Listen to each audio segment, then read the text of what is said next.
Kingdom fungi के second और third paragraph को समझने में दिक्कत हो रही है और सिम्बायोंट, माइकोरिज़ा, लाइकेन में आज भी डिफरेंस नहीं पता, तो आप सही जगह पर आए हैं।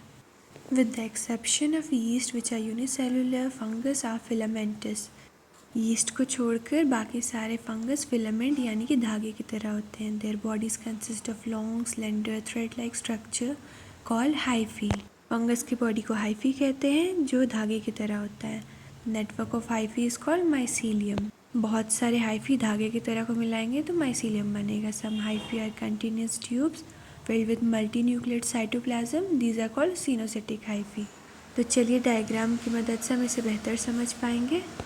ये एक धागे की तरह फंगस का बॉडी है जिसे हम हाइफी कहते हैं और बहुत सारे हाइफी या फिर धागे को हम माइसीलियम कहते हैं। जब हम एक हाइफी को उठाएंगे और इसे माइक्रोस्कोप में देखेंगे तो वो कुछ ऐसा दिखेगा। डायग्राम की मदद से हम किसी भी चीज़ को बहुत अच्छी तरीके से समझ और याद कर सकते हैं।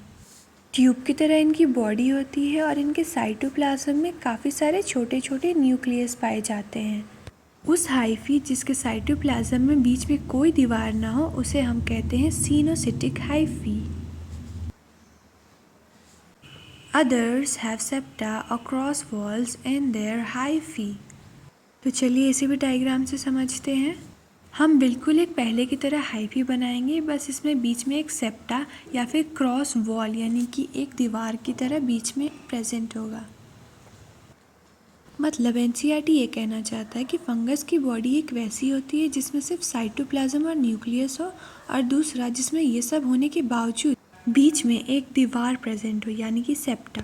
ध्यान दें फंगस सिर्फ काइटिन से नहीं बना होता, पॉलीसैकेराइड से भी होता है।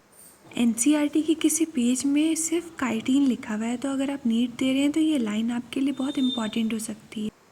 Most fungus are heterotrophic and absorb soluble organic matter from dead substance are called saprophytes.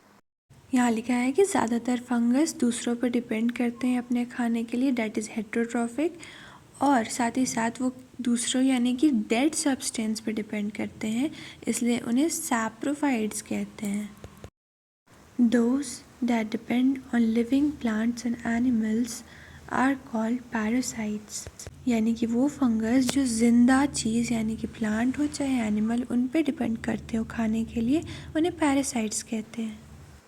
They can also live as symbionts in association with algae as lichen and with roots of higher plants as mycorrhiza। सिम्बायोंट्स का मतलब होता है कि जो एक साथ रहे और एक दूसरे को बेनिफिट करे। सो लाइकेन क्या होता है? जब फंगस एल्गी के साथ एसोसिएशन करे या फिर साथ में रहे, एक दूसरे को बेनिफिट करे, तो उसे लाइकेन कहते हैं। और जब fungus roots of higher plants के साथ एसोसिएशन बनाए या फिर साथ रहकर उसे बेनिफिट देने लगे तो उसे हम कहते हैं माइकोरिज़ा। वीडियो अच्छी लगी हो तो इसे लाइक शेयर और सब्सक्राइब करें।